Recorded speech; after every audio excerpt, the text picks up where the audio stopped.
உனக்கு முன்பாக இருக்கும் யோர்தானை ரொம்ப ஈஸியா எண்ணாத. ஆமே, அது கரை புரண்டு ஓடுகிறது. ஒன்றை புரிந்து கொள்ளுங்கள், அவர் நம்மோடு இருந்தால் யோர்தான் நமக்கு எளிது. அவர் நம்மோடு இல்லை என்றால் நாம் யோர்தானுக்கு எளிது.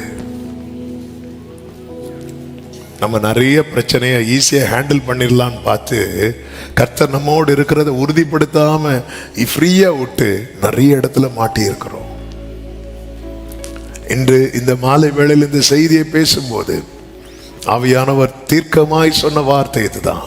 இவர் நான் உன் கூட இருந்தேன்னா உன் முன்னாடி இருக்கிற பிரச்சனை உனக்கு ஈஸி ஆயிரும். நான் உன் கூட இல்லைன்னா நீ அந்த பிரச்சனைக்கு ரொம்ப ஈஸி ஆயிருவ. சவுல் ஏன் கூடாரத்தை விட்டு வெளியே வரல தெரியுமா? சவுல் ஒரு யுத்த வீரன் அல்லவா? எத்தனை யுத்தங்களை செய்தான் தெரியுமா? சவுலுடைய வைராக்கியம் என்பது என்ன தெரியுமா? சில பிரச்சனையை ஃபேஸ் பண்ணிட்டார்னா அது முடிக்க தவிர சாப்பிட மாட்டேன்னு தீர்மானத்தில் இருக்கிற ஆளு. ஆனா அவனுக்கு தெரியும் இப்போ என் கூட கர்த்தர் இல்லைன்னு. அதனால கோலியாத் சவால் விடும்போது அவன் கூடாரத்தை விட்டு வெளியே வரல. அவன் கூடாரத்தை போட்டு உள்ளே இருந்து, ஏன்னா அவனுக்கு தெரியுது அவன் பட்டயத்தை இடுப்பிலே மாட்டல, பட்டயத்தெல்லாம் கழட்டி வச்சுட்டான். எல்லாம் இருக்குது, பைபிள் இருக்கு, பாட்டு புக் இருக்கு, எல்லாமே இருக்கு. சிலர் 365 நாளுக்கும் டெய்லி ஒவ்வொரு அதுக்கு தனியா புக் வாங்கி வச்சிருக்கிறாங்க. 1000 ஸ்தோத்திர பலிகள் 10 புக் வச்சிருக்கிறாங்க. எல்லாமே இருக்கு, எல்லாம் அங்கங்கே இருக்கு. ஆமே, அவனுக்கு தெரியும் அவர் இல்லை. அவர் இல்லாம போனா கோலியாத்துக்கிட்ட இல்ல, கோலியாத்துக்கு முன்னாடி ஒருவன் கோலியாத்துடைய பரிசையை பிடிச்சிட்டு நின்னான் தெரியுமா, அவங்கிட்டே விழுந்துருவான்னு சவுலுக்கு தெரியும். ஆனால் தாவீதை பாருங்க, கோலியாத்துக்கு சவுல் ரொம்ப எளிதானவன், ஈஸியா தூக்கிடுவான். ஆனா தாவீதுக்கு கோலியாத் ரொம்ப எளிதானவன். ரெண்டுக்கும் என்ன வித்தியாசம் என்றால், சவுலோடு கூட கர்த்தர் இல்லை, தாவீதோடு கூட கர்த்தர் இருக்கிறார். அவன் ஒன்றை உறுதிப்படுத்தாமல் கால் வைக்க மாட்டான். அதனாலதான் தாவீது சொல்லுகிறான், மரண இருளின் பள்ளத்தாக்கில் நடந்தாலும் பொல்லாப்புக்கு நான் பயப்படேன். ஏன் தெரியுமா? தேவரீர் என்னோடு கூட. ரொம்ப ஆச்சரியமா இருக்கும் அந்த சங்கீதம் 23. புல்லுள்ள இடத்துல அவர் மேய்க்கிறார். மரண இருளின் பள்ளத்தாக்கில நான் நடந்தாலும். நாம தெரிந்தெடுக்கிற பாதை எல்லாமே கண்ணி, அவர் நியமிக்கிற பாதை எல்லாமே புல்லுள்ள மேய்ச்சல். நம்ம ஜபமே நாம தெரிந்தெடுத்த பாதையை வாய்க்க பண்ணித்தாங்க. ஆமென். ஆனாலும் தாவீது சொல்ற, நான் பயப்பட மாட்டேன், எனக்கு ஒண்ணு தெரியும். எப்படி சொல்றீங்க? எதை வச்சு சொல்றீங்க? உமது கோலும் உமது தடியும் என்னை தேற்றுகிறது. ஆமீன் சொல்லுங்க பார்க்கலாம். அவர் பிரசனம் இல்லைன்னா பெட்டி இருக்குல்ல, அதான் பெட்டி இருக்குல்ல, அதான் பைபிள் இருக்குல்ல, பைபிள் இருக்கு. அதுல உங்களுக்கான வார்த்தையை நீங்க பாத்தீங்களா? கர்த்தர் பேசுறாரா? உறுதிப்படுத்தாம கரை புரண்டு ஓடுகிற யோர்தான் டைம் ஆகுதுன்னு சொல்லி காலை வச்சு அதை தூக்கிட்டு போயிடும். சிலர் டைம் ஆகுதுன்னு சொல்லி, அதாவது வயசு போகுதுன்னு சொல்லி காலெல்லாம் வைப்பாங்க பாருங்க, காலை காணாது. கொஞ்ச நாள்ல சர்ச்சில் ஆளையே காணாது.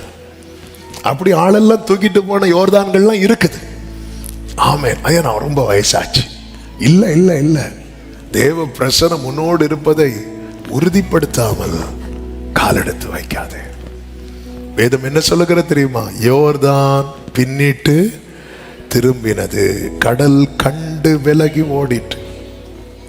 யோர்தான் பின்னிட்டு திரும்பினது. என்னாகும் 14வது அதிகாரத்துல இஸ்ரவேலர்கள் கர்த்தருக்கு ரொம்ப அதாவது கோபத்தை உண்டாக்குகிற ஒரு காரியத்தை செய்வாங்க. செஞ்சு முடிச்சுட்டு, ஐயோ நாங்க தப்பு பண்ணிட்டோம் எல்லாம் சொல்லிட்டு திரும்பி அந்த மலையில ஏற துணிவாங்க பாருங்க. அப்பொழுது மோசே சொல்லுவாரு, 14:41 முதல் நீங்க பாத்தீங்கன்னா 42 மோசே சொல்றாரு, நீங்கள் உங்கள் சத்துருக்களுக்கு முன்பாக முறிய அடிக்கப்படாதபடிக்கு ஏறி போகாதீங்க. ஏன் ஏறி போகாதீங்க? கர்த்தர் உங்கள் நடுவில் ஈரார்.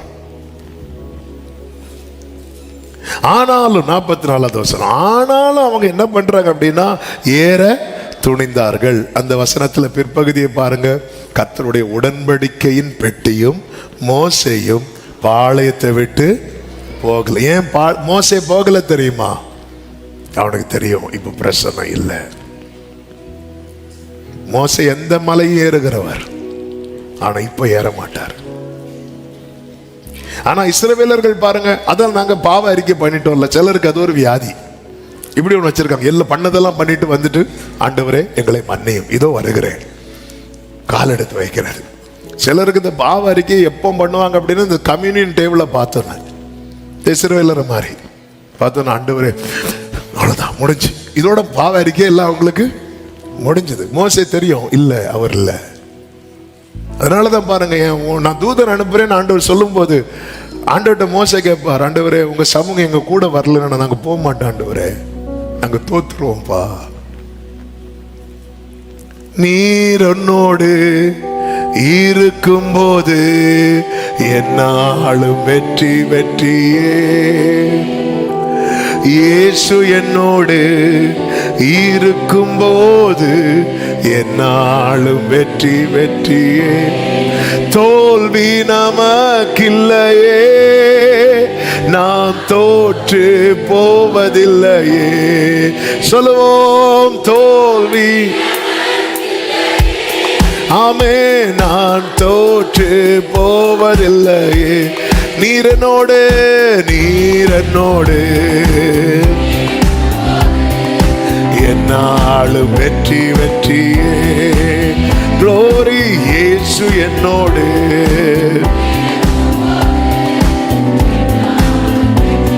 சொல்லுங்க, மலைகளை தாண்டிடுவேன், மலைகளை தாண்டிடுவேன், கடும் பள்ளங்களை கடந்திடுவேன். மலைகளை க்ளோரி, கடும் பள்ளங்களை கடந்திடுவேன். சதிகளை முறியடிப்பேன், சாத்தானை ஜெயித்திடுவேன். சதிகளை முறியடிப்பேன், சாத்தானை. நீரனோடே நீரனோடு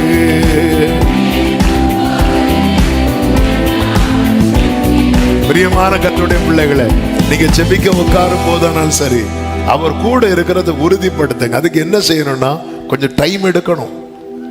நமக்கு அதெல்லாம் முக்கியம் இல்லை. நம்ம எல்லாம் அந்த மற்றவர்கள் மந்திரங்கள் சொல்வது போல தங்கள் தெய்வத்துக்கு வழிபடுகிறதுக்குன்னு சில இதில் வச்சிருக்கோம். அதே மாதிரி நாம டிஃபால்ட்டா சில பிரேயர்ஸை வச்சிருக்கிறோம். தட்டி விட்டா போதும், அடிச்சு விடுவாங்க.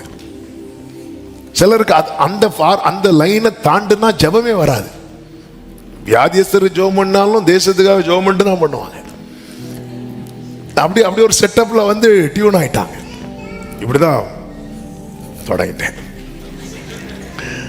இப்படி சாப்பிடறதுக்கு ஒரு ஃபேமிலி சேர்ந்து இருக்கிறோம். அப்பா இருக்கும்போது அப்பா அவர்கிட்ட, பிரதர் நீங்க ஜெபம் பண்ணுங்கன்னு சொல்லிட்டாங்க எங்க அப்பா. அவரு எல்லாருக்காக ஜெபம் பண்ணு, ஊழியங்களுக்காக, மிஷினரிகளுக்காக சாப்பாட முன்னாடி வச்சு நாங்கெல்லாம் பார்த்துட்டு இருக்கிறோம். அப்புறம் அவங்க ஃபேமிலியில் இருக்கிற எல்லாருக்காக, எங்க ஃபேமிலியில் இருக்கிற எல்லாருக்காக. ஏசப்பா, இது என்ன சோதனை! கொஞ்சம் விட்டா லஞ்ச் டைம், டின்னர் டைம் ஆயிருக்கும். ஒரு கிட்டத்தட்ட ஒரு 10 நிமிஷம் 15 நிமிஷம் ஜெபம் பண்ணிட்டு, ஏன்னா அது அப்படி தப்பு இல்லை. நம்ம எதுல ரொம்ப ட்ரெயினாக இருக்கிறோமோ, எதை நம்ம ரொம்ப டெய்லி பண்ணிட்டு இருக்கிறோமோ அதில் ரொம்ப பழகிறோம். சிலருக்கு தூங்கத்தில் எழும்புன உடனே பக்கத்தில் ஃபோன் எடுக்கணும். இப்படி பழகிட்டவங்க ஃபோன் பக்கத்தில் இருந்தாலும் காலையில் எழும்பினோடனே பக்கத்தில் இருக்க கண்ணையாவது குத்திடுவாங்க. ஏன்னா அப்படி பழகிட்டாங்க. ஆமா, எல்லாம் ரைட்டு. ஆனால் உறுதிப்படுத்துகிறோமா அவர் கூட தான் இருக்கிறாரா? ஜீசஸ், ஆண்டவரே நீங்க இருக்கணும். உறுதிப்படுத்துங்கள். அவர் கூட இருக்கணும்னா செய்ய வேண்டிய முக்கியமான காரியம் என்ன தெரியுமா? 2 காரியத்தை நான் இதுல சொல்றேன். ஒன்று, 5வது வசனத்தில் சொல்லப்பட்டிருக்கிறது, உங்களை பரிசுத்தம் பண்ணிக் கொள்ளுங்கள். யோசுவா 3:5, உங்களை பரிசுத்தம் பண்ணிக் கொள்ளுங்கள். இன்று உங்களை பரிசுத்தம் பண்ணிக் கொள்ளுங்கள், நாளை கர்த்தர் உங்கள் நடுவிலே. ஏனென்றால் சங்கீதம் 114 எப்படி சொல்லப்பட்டிருக்கிறது? அதனுடைய 2வது வசனம் 3வது வசனத்துல, யூதா அவருக்கு பரிசுத்த ஸ்தானமும் இஸ்ரவேல் அவருக்கு ராஜ்யமும் ஆயிற்று. கடல் கண்டு, கடல் எதை கண்டு விலகி ஓடிச்சு?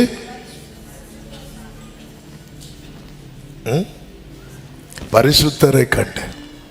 பரிசுத்தர் எதுல உட்கார்ந்து இருப்பார்? பரிசுத்த ஸ்தானத்துல. நம்ம சேர் எல்லாம் என்னதான் தொடச்சு போட்டாலும் உட்காரும் போது நம்ம கையில் இருக்கிற அழுக்கு கர்ச்சீஃபை வச்சு அதை தொடச்சிட்டு தான் உட்காரும் இல்ல. என்னதான் தொடச்சு போடட்டும், தொடச்சி அழுக்காக்கும், அது வேற. தொடச்சிட்டு தான். அவர் எவ்வளவு பரிசுத்தம் உள்ளவர். அதனாலதான் அற்புதம். அதாவது இன்றைய பரிசுத்தம் தான் நாளைக்கு அற்புதமாய் மாறும். இன்றைய பரிசுத்தம், அந்த ஓப்பனி பிணைகாஸ் தங்களை பரிசுத்தப்படுத்தி கொண்டு அதன் பிறகு யுத்தத்துக்கு போயிருந்திருப்பாங்கன்னா சரித்திரம் மாற்றி எழுதப்பட்டிருக்குமே. கர்த்தர் இல்ல, அதெல்லாம் எங்களுக்கு பிரச்சனை இல்லை. எங்களுக்கு பெட்டி இருக்கு, எங்களுக்கு என்ன வாக்குத்தத்த வசனம் இருக்கு, எங்களுக்கு ஜெப எண்ணெய் இருக்கு, எங்களுக்கு ஜெப தண்ணீர் இருக்கு, எல்லாம் இருக்கு. அவர் சொல்ற நான் இல்லையப்பா. சிலருக்கு இது போதும், இது போதும். ஆமென்.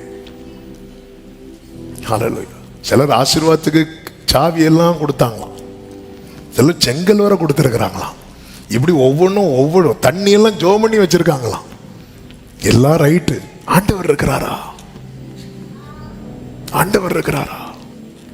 உறுதிப்படுத்தாம யோர்தானை ஃபேஸ் பண்ணாதீங்க. பார்க்கிறதுக்கு தான் ஈஸியா இருக்கும், பார்க்கிறதுக்கு தான் ஈஸியா இருக்கும். ஆமென்.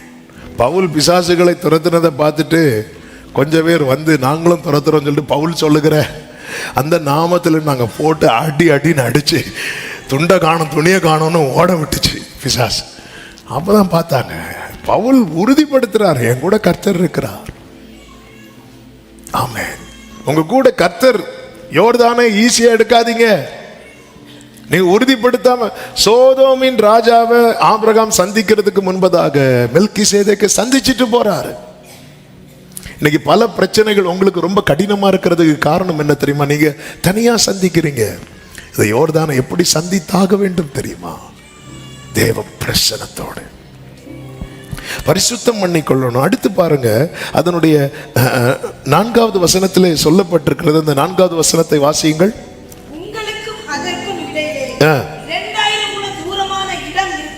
அது எதுக்கு அப்படின்னா 2000 முழம். இது ஆண்டவர் சொல்லுவார், நான் எனக்கு பயப்படும் பயத்தை உனக்கு முன் செல்லும்படி நான் செய்வேன். ஒரு தெய்வ பயத்தோடு அந்த ஸ்பேஸ் இருக்குல்ல. நம்ம யாருக்கு கொடுக்கிற ஸ்பேஸ் தெரியுமா? ஆண்டவருக்கு கொடுக்கிற ஸ்பேஸ், கர்த்தருக்கு கொடுக்கிற ஸ்பேஸ். பொதுவா நீங்க பாத்தீங்கன்னா இது இன்னொன்னு இது நிறைய சொல்லலாம், ஆனா நமக்கு டைம் ரொம்ப சுருக்கமா. இன்னொன்னு பாத்தீங்கன்னா, நீ அவசரப்படுத்தக்கூடாது அவரை. பயபக்தி, இதை நான் இப்படி சொல்ல விரும்புகிறேன். பயபக்தி. நீ வெயிட் பண்ணணும். நீங்கள் நடக்க வேண்டிய வழியை அறியும்படிக்கு அதற்கு சமீபமாய் வராதிருப்பீர்கள். நம்ம பக்கத்துல ஒருத்தங்களை அவசரப்படுத்துவோம். அந்த கல்யாண வீட்டுல கூட பாருங்க, பின்னாடி நிப்பாங்க தெரியுமா? அப்படி நிக்கிறதே எதுக்குன்னா, சீக்கிரம் சாப்பிடு, 2வது வயசுக்கு வெயிட் பண்ணாத, சீக்கிரம். இப்படி அவசரப்படுத்தக்கூடாது அவரை. நான் அவரை எந்த அளவுக்கு ரெஸ்பெக்ட் பண்றேனோ அந்த அளவுக்கு நான் வெயிட் பண்ணுவேன். நான் காடை எவ்வளவுக்கு ரெஸ்பெக்ட் பண்றேனோ அந்த அளவுக்கு தான் நான் வெயிட் பண்ணுவேன். அவரை ஃபோர்ஸ் பண்ணக்கூடாது. அவர் டிசைட் பண்ணுவார், அவர் டிசைட் பண்ணுவார். தேவ பிரசனத்திலிருந்து நாம தீர்மானிக்க கூடாது. தேவ பிரசனத்தில் நாம இருந்துட்டோம், அவர் டிசைட் பண்ணுவார். நம்ம அவசரப்படுத்துறோம், நிறைய கிட்ட அவசரப்படுத்துறோம். நீங்க வெயிட் பண்ணிட்டீங்கன்னு வைக்கல, கர்த்தர் எப்படி கொண்டு போவார் தெரியுமா? இதற்கு முன்னே நீங்கள் ஒருபோதும் இந்த வழியாய் நடந்து போகவில்லை. அதன் அர்த்தம் என்ன? நீங்க யோசிக்காத ஒரு புதிய ட்ராக்க கர்த்தர் உங்களுக்காக, நீங்க யோசிக்காத ஒரு புதிய வழியை கர்த்தர் உங்களுக்காக, நீங்க யோசிக்காத ஒரு புதிய நன்மையை. ஆமென் சொல்லுங்க பார்க்கலாம். ஆமென். நம்ம அவசரப்படுத்தி இல்ல, நீ வெயிட் பண்ண. ஆண்டவர், நான் எவ்வளவு சொல்லியும் யோர்தானுக்குள்ளே ஒரு பாதை இருக்கிறத நீங்க சொல்ல மாட்டீங்க. வெயிட் பண்ண, அவங்க எல்லாம் வெயிட் பண்றாங்க. 3வது வசனத்தை நீங்க பார்த்தீங்கன்னா, நீங்கள் உடன்படிக்கை, உங்கள் தேவனாகிய கர்த்தருடைய உடன்படிக்கை பெட்டியும் அதை சுமக்கிற ஆசாரியர்களையும் கண்டவுடனே நீங்கள் உங்கள் இடத்தை விட்டு பிரயாணப்பட்டு அதற்கு, அப்ப அது வரைக்கும் நீ வெயிட் பண்ணணும், வெயிட் பண்ணணும். பரிசுத்தமும் பயபக்தியும். ஆண்டவர் பயபக்திங்கிற கேள்வி கேட்கக்கூடாது, ஆண்டவர் கொஸ்டின் பண்ணக்கூடாது, வெயிட் பண்ணணும். இன்றைய பரிசுத்தம் தான் நாளை அற்புதம். இதை சபை மறக்கவே கூடாது. யோதாவிற்கு பரிசுத்த ஸ்தானம், பரிசுத்த ஸ்தானம். அவர் தீமையை பார்க்க மாட்டாத சுத்த கண்ணன். ஒரு செய்தியில கூட இதை சொன்னேன். நம்முடைய அக்கிரமங்கள் இயேசுவின் மேல சுமத்தப்பட்ட போது இயேசுவையே பிதா பார்க்கல. அப்பதான் இயேசு கத்துறாரு, என் தேவனே என் தேவனே ஏன்னா இயேசுவையே பிதா பார்க்காம முகத்தை திருப்புறார்னா அப்ப அவர் எவ்வளவு பரிசுத்தம் உள்ள தேவன். இதை மறக்கவே கூடாது. உறுதிப்படுத்துங்கள். 2, உறுதியாய் பின் செல்லுங்கள். அதனுடைய 3வது அதிகாரத்தின் 14வது வசனத்தை பார்த்தீர்கள் என்றால், ஜனங்கள் யோர்தானை கடந்து போக தங்கள் கூடாரங்களில் இருந்து நீங்க உறுதிப்படுத்திட்டீங்களா? எஸ், ஆண்டவருடைய பிரசனம் கூட இருக்குதுன்னு. அதுக்கப்புறம் டிலே பண்ணிடாதீங்க. ஆண்டவர் தான் இதை கைட் பண்றார், ஆண்டவர் தான் இந்த ட்ராக்ல நம்மளை கொண்டு போறார். அதுக்கு முக்கிய அடையாளம் என்ன தெரியுமாங்க? தேவ பிரசனம் நம்மை சூழ்ந்துட்டுன்னா எவ்வளவு புயலின் நடுவில் நம்ம இருதயத்துல இந்த புத்திக்கு மேலான ஒரு தேவ சமாதானம் இருக்கும். அதாவது இயேசு அவ்வளவு கொந்தளிக்கும் போதும் கப்பலின் பின்னணியத்துல தலையணை வச்சு நிம்மதியா தூங்கிட்டு இருந்தார். அதன் அர்த்தம் என்னன்னா, அவர் அது பாதிக்கல. நீங்க எவ்வளவு சாலமோனை போல ஐஸ்வர்யம் உள்ளவன் யாருமே கிடையாது. அவனால ஒரு நிலையான சந்தோஷத்தை கண்டடைய முடியவில்லை. தாவீதை போல பிரச்சனை உள்ளவன் ஒருவனும் கிடையாது. ஆனா அந்த தாவீது சொல்லுகிறார், உம்முடைய சமூகத்தில் பரிபூரண ஆனந்தமும் உமது வலது பாரிசத்தில் நித்திய பேரின்பமும் உண்டு. அப்போ அந்த நிலையான சந்தோஷத்தை தாவீது அவ்வளவு பிரச்சனை நடுவில், துன்பத்தின் நடுவில் நடக்கிறான். மரண இருளின் பள்ளத்தாக்கில, ஜலப்பிரவாகத்தின் நடுவில், மரண வாசல்ல தாவீது பயணித்த பாதை. ஆனா அவனுடைய சந்தோஷத்துக்கும் சமாதானத்துக்கும் ஒரு குறைவும் கிடையாது. சமாதானத்தோட படுத்துக்கொண்டு நித்திரை செய்வேன்னு சொல்றார். எவ்வளவு சமாதானத்தோட! அவன் தூங்கி எழும்பும் போது இங்கே இருப்பானா அங்கே இருப்பானா ஒன்றும் தெரியாது. ஆனா அவனுக்கு இதுதான் தேவ பிரசனம் தரக்கூடியது. ஆண்டவருடைய பிரசனம் உங்க கூட இருக்கிறத உறுதிப்படுத்திட்டீங்கன்னா நீங்க உறுதியாய் பின் செல்ல அவர் காட்டுகிற பாதை. இதுவரை ஒன்றை புரிந்து கொள்ளுங்கள், இதுவரை நீங்கள் பயணிக்காத பாதை. இதுவரை நீங்க பயணிக்காத பாதைன்னா இந்த பாதையை பத்தி உங்களுக்கு ஒண்ணுமே தெரியாது.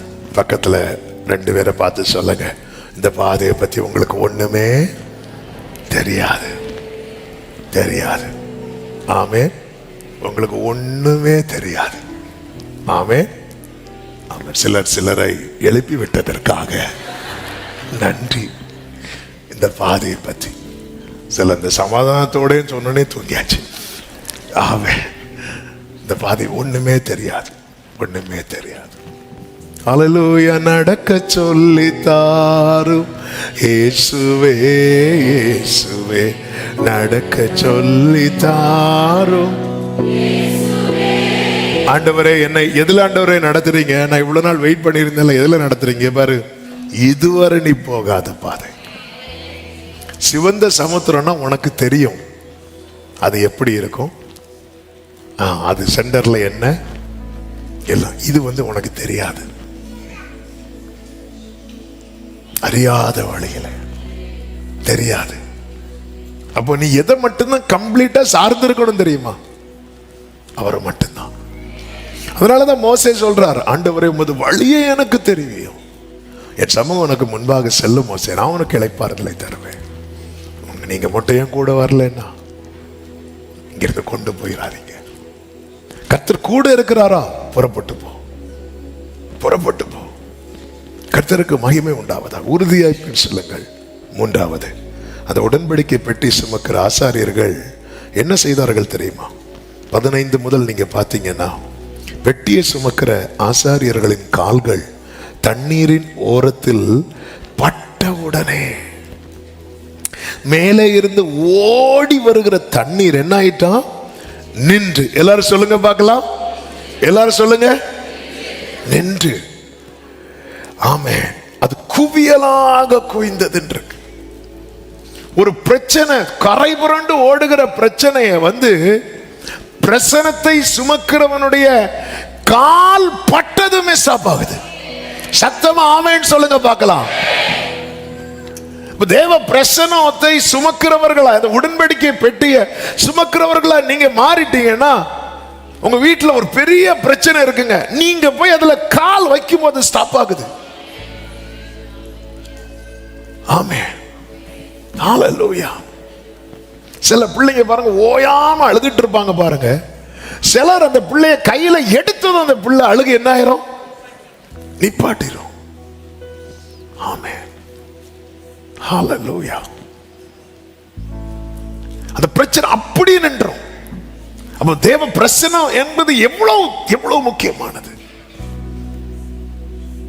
நம்ம ஒரு அற்புதத்தை எதிர்பார்த்துட்டு இருக்கிறோம், ஆனா அந்த அற்புதத்துக்கு அடித்தளமே பரிசுத்தம் என்பதை நம்ம மறக்கிறோம்.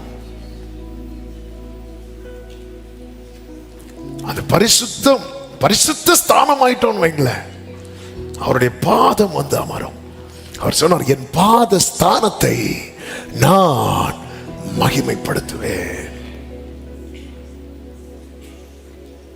ஹல்லேலூயா. இவங்க கால் பட்டதும், பிரசனம் இல்லாம கால் வச்சிருந்தாங்கன்னா தூக்கிட்டு போயிரும் தண்ணி. எத்தனை பேரை தண்ணி இழுத்துட்டு போகுது, எத்தனை பேரை. ஆமென். வெள்ளம் போல் நிந்தை மேற்கொள்ள வந்து வீரநேகேமியா ஆவியை அளித்தே திட நம்பி